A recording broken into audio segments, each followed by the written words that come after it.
The hardest goodbye is not when someone leaves your life. It is when they stand in front of you, look into your eyes, and still choose to walk away. I learned that truth on the day my wife chose a family dynasty over the man who had stood beside her when she had nothing. My name is Ryan Carter. For 12 years, I believed I knew what loyalty meant. I believed love was built through sacrifices, patience, and the quiet moments nobody else sees. I was wrong, because sometimes the person you protect the most is the person who learns how to survive without you. When I first met Victoria Hayes, she was not the powerful woman the world knew. She was just a young woman carrying the weight of a famous family name. The Hayes family was one of the oldest business dynasties in the country. Their company controlled hotels, technology firms, and international investments. Newspapers called them an empire. But behind the mansion walls and expensive suits, Victoria felt trapped. Everyone saw her as an heir. Nobody saw her as a human being. Except me. I met her in the simplest place possible, a small coffee shop during a rainy evening. She was sitting alone, staring at her phone while hundreds of messages filled her screen. She looked exhausted, not physically, emotionally. I remember asking her, "Are you okay?" She looked surprised. Most people asked her about the company, about her family, about her future. Nobody asked about her. That night, we talked for hours. She told me she wanted a life where people loved her without knowing her last name. I told her that a person's value was never measured by their family's wealth. And for the first time in years, Victoria smiled. A few months later, we were together. A year later, we were married. Her family hated it. They believed I was not good enough. They thought a man without a fortune had no place beside their daughter. Her father once looked me in the eyes and said, "Ryan, you are a good man.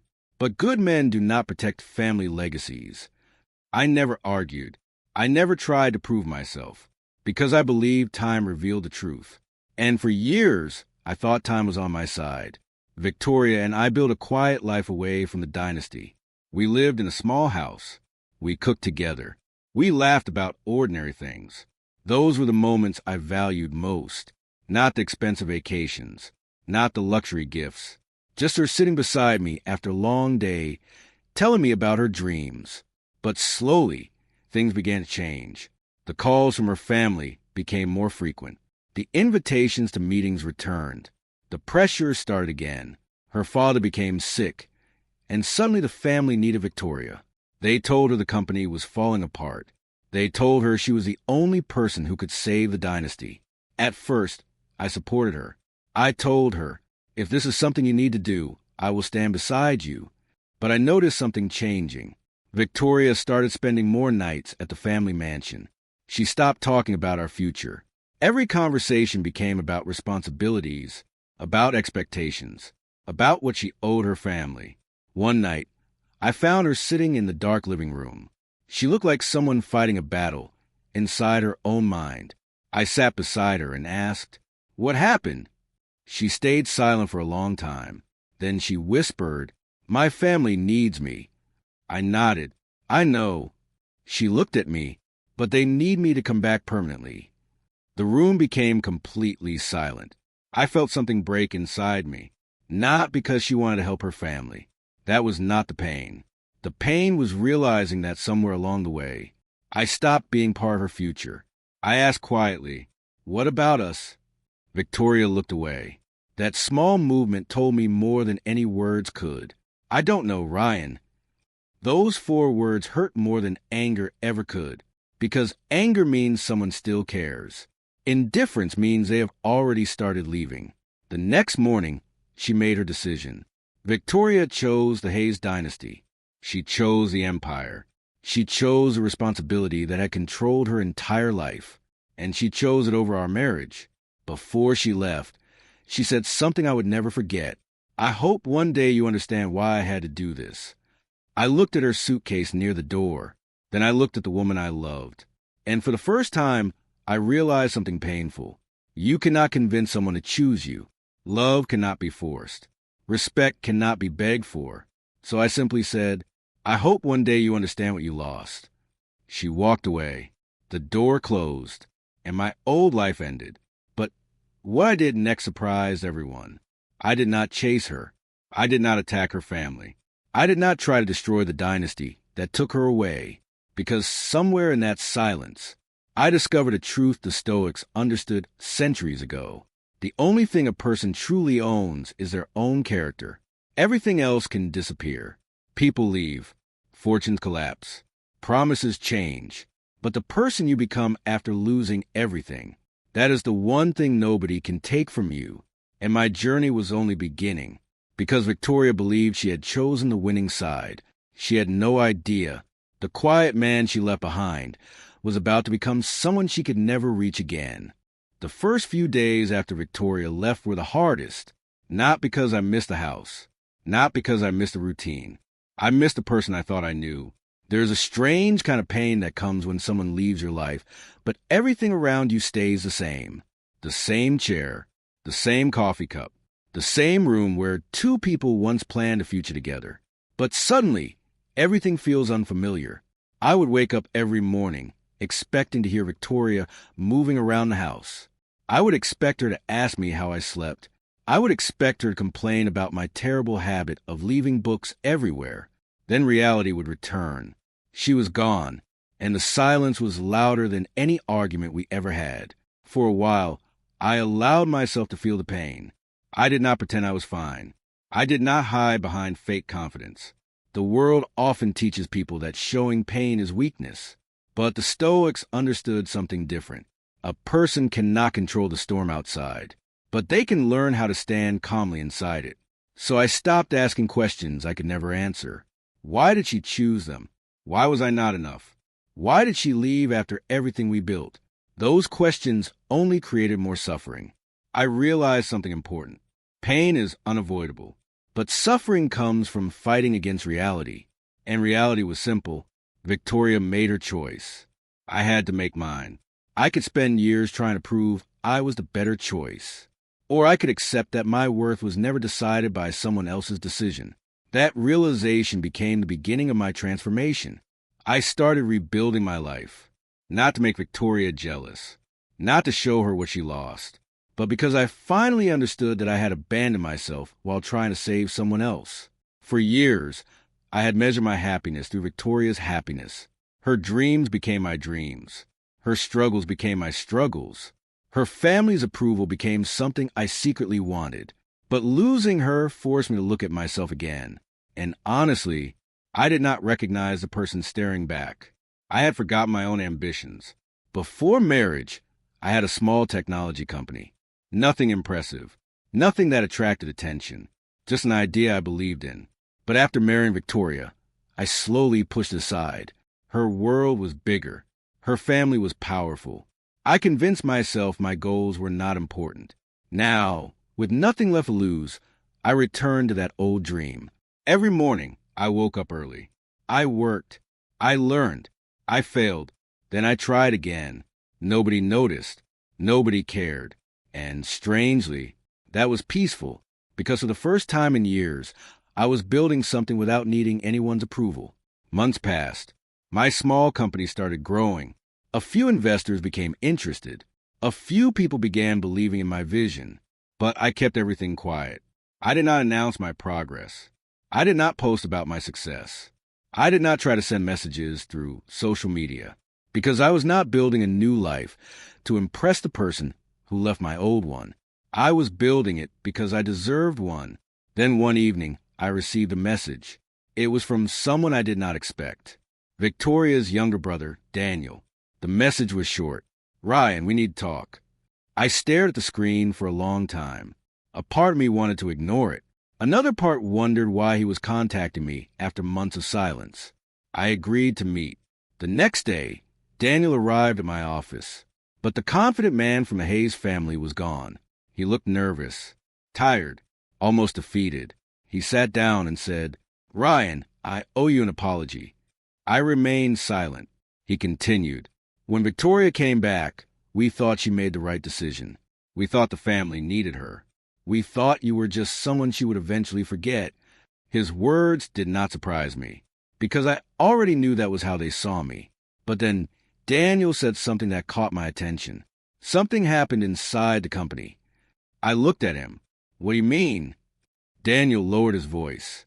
The dynasty is not as strong as everyone thinks. For years, the world believed the Hayes family was untouchable, a perfect empire, a symbol of power. But behind the scenes, things were falling apart.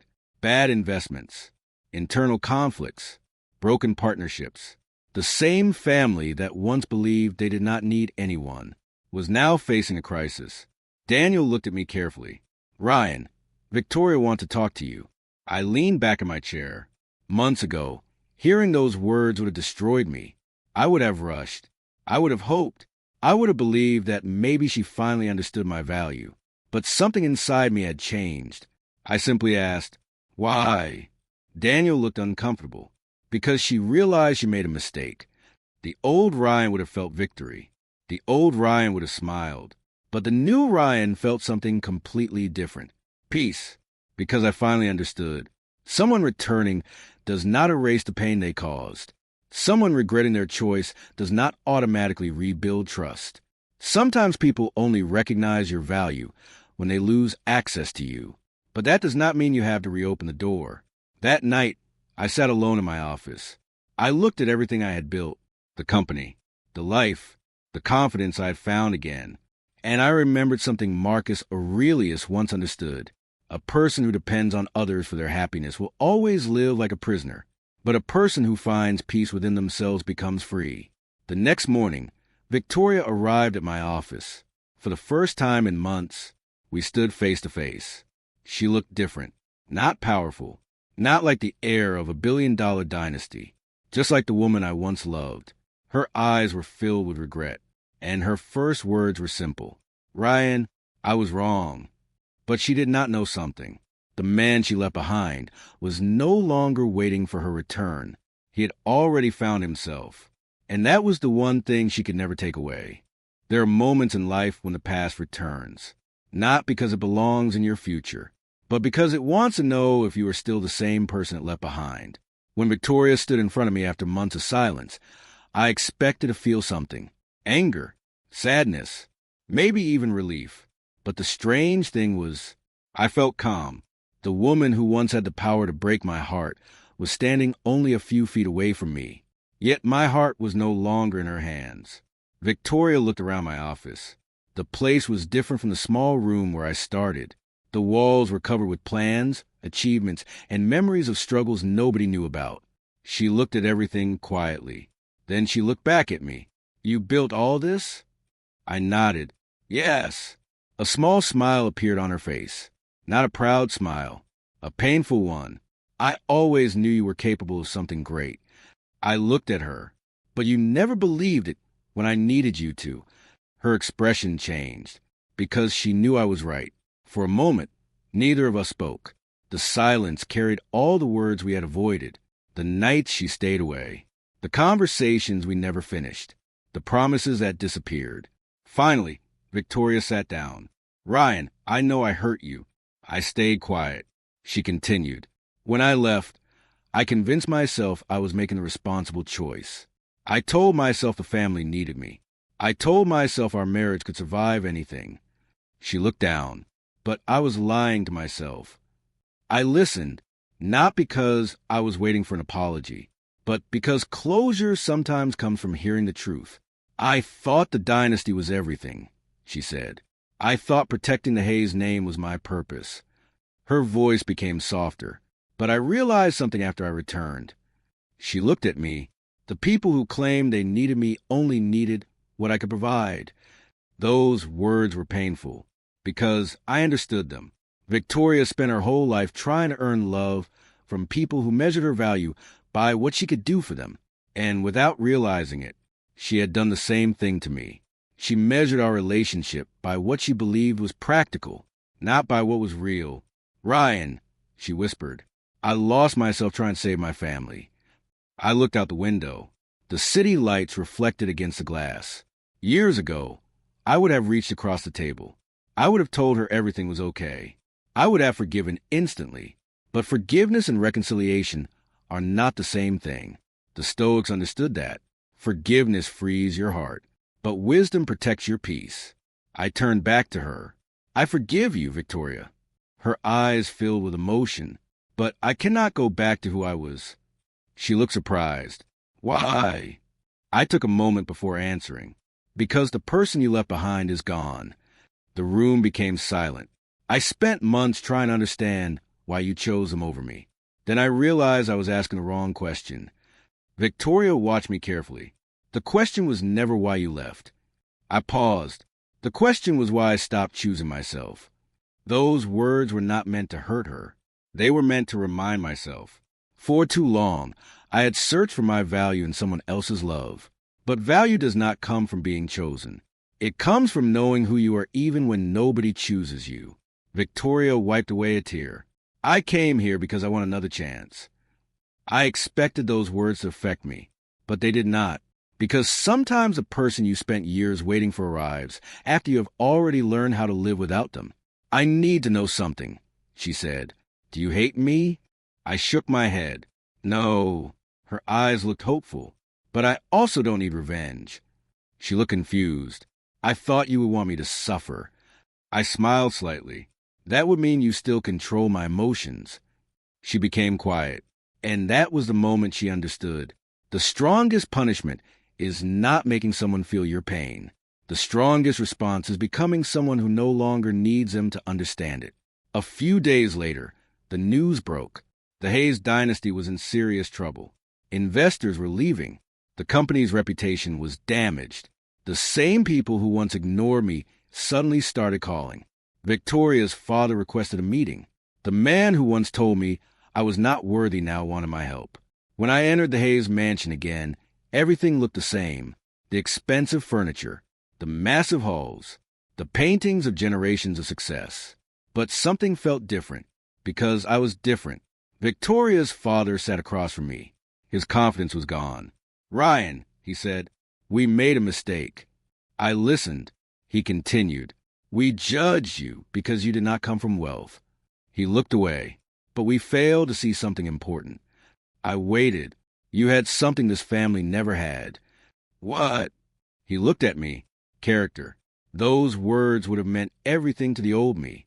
But now, I did not need approval from the people who once denied my worth. Then came the unexpected request. Victoria's father leaned forward. We need you to save the company. The room went silent. Months ago, I dreamed of proving them wrong. Now the opportunity was sitting in front of me.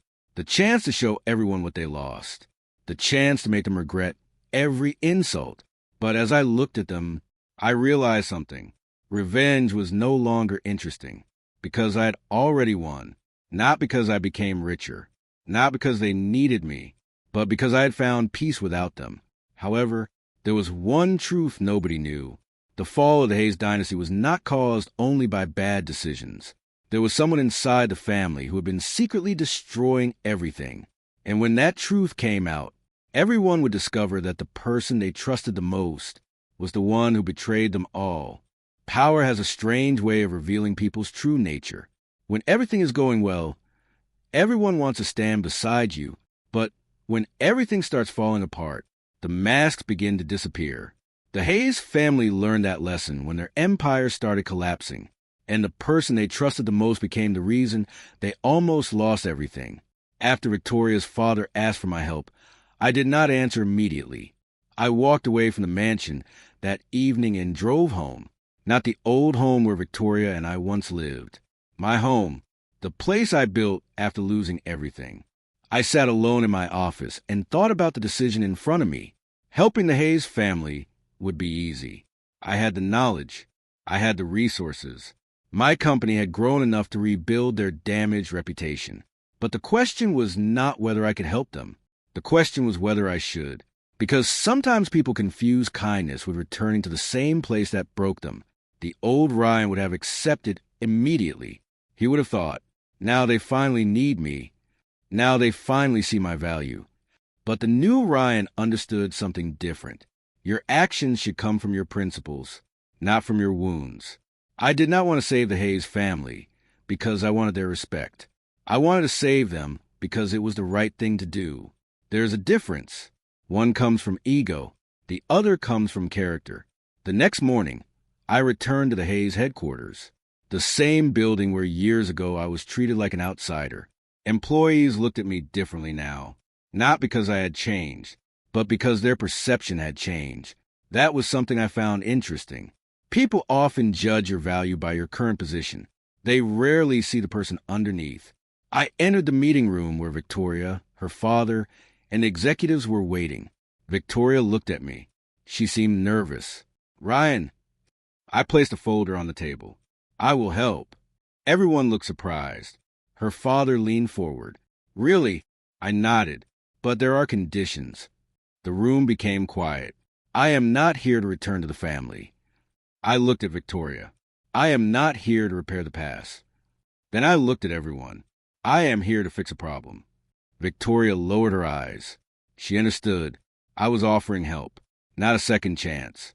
During the investigation, I discovered something strange. The financial damage was too organized. This was not just poor management. Someone had planned it. Someone inside the company had been moving money, destroying partnerships, and creating problems from within. I spent days reviewing documents. Every small detail, every hidden transaction, every decision that did not make sense. Then I found it. The person behind everything was Nathan Williams, Victoria's cousin. He had been working inside the company for years. Everyone trusted him. He was family, and that was exactly why nobody suspected him. When I presented the evidence, the room went silent.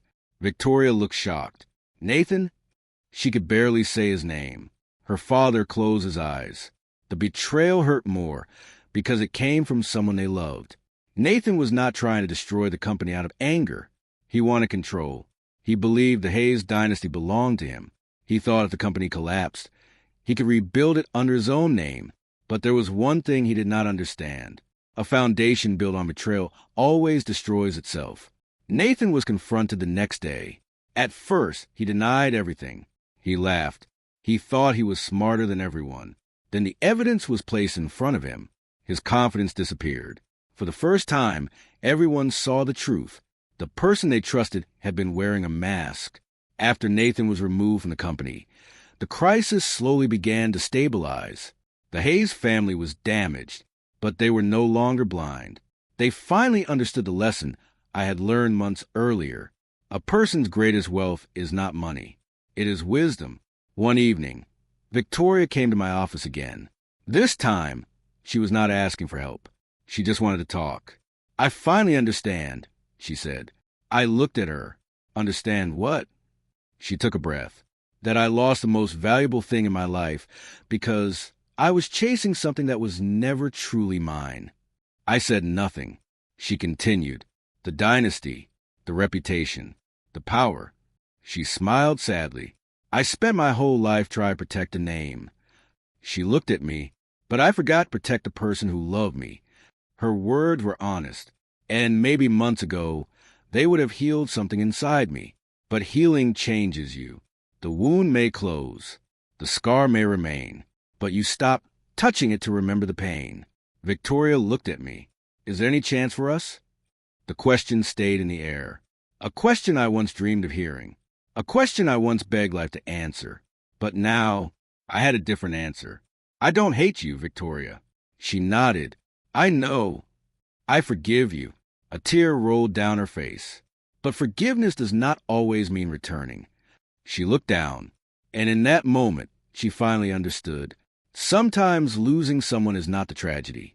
Sometimes the tragedy is realizing you lost them because you failed to value them when they were still there. The next week, something unexpected happened. The Hayes family publicly announced that I would become their partner in rebuilding the company. The world started talking. News channels called it a comeback story. They said Ryan Carter had risen from being rejected to becoming the man who saved the dynasty. But they were wrong. Because my greatest victory was never becoming important to them. My greatest victory was learning that I was already important, even when they did not see it. However, one final truth remained hidden. Victoria had not told me everything. There was another reason she chose the dynasty over our marriage, a secret she had carried since the day she left. And when I discovered it, I would finally understand the full reason behind her decision. Sometimes the final chapter of a story is not about winning. It is about letting go. For months, I believed my greatest challenge was rebuilding my life after Victoria left. I thought the hardest battle was proving that I could survive without her, but I was wrong. The hardest battle was accepting that survival was not the goal. Peace was. After the Hayes Company began recovering, life became quieter. The world saw my success. They saw the meetings, the partnerships, and the headlines. They called it a comeback. They said I had defeated the people who once looked down on me, but they did not understand. I was not fighting them anymore. The moment I stopped needing their approval was the moment I became free. One evening, Victoria asked me to meet her. This time, there was something different in her voice. Not regret, not desperation, just honesty. We met at the same coffee shop where we first talked years ago. The place looked exactly the same tables, the same quiet atmosphere, but we were different people. Victoria looked at me and smiled softly. "Do you remember this place?" I nodded. "You told me that night I deserved to live my own life." She looked down. I should have listened. For a moment, we both remembered the past, the version of ourselves who believed love could solve every problem, the version of ourselves who thought time would always give us another chance. Then Victoria said something I never expected. "I need to tell you the truth about why I left." I became quiet, because deep inside, I knew there was something she had never told me. She took a breath. "When my father became sick, he didn't just ask me to return." She paused.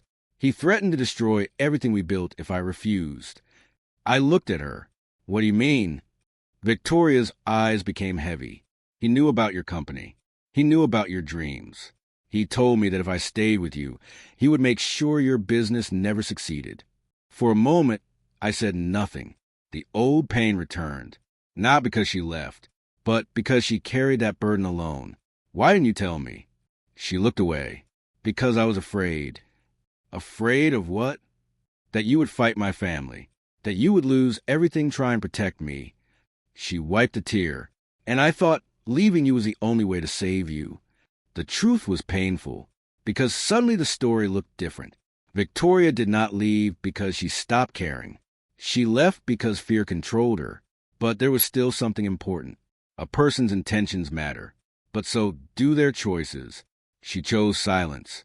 She chose to walk away, and that choice changed everything. I looked at her. "Victoria, I understand why you did it." She looked surprised, but understanding does not erase what happened. She nodded slowly. "I know." That was the first time I saw real acceptance in her eyes.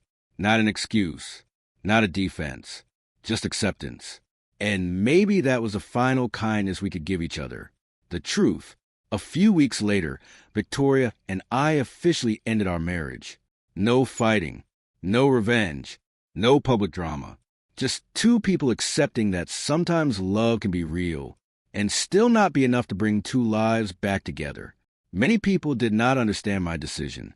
They asked, "Why didn't you take her back? You loved her for years." She came back. But they did not understand something. The person who returns is not always returning to the same person they left. I had changed.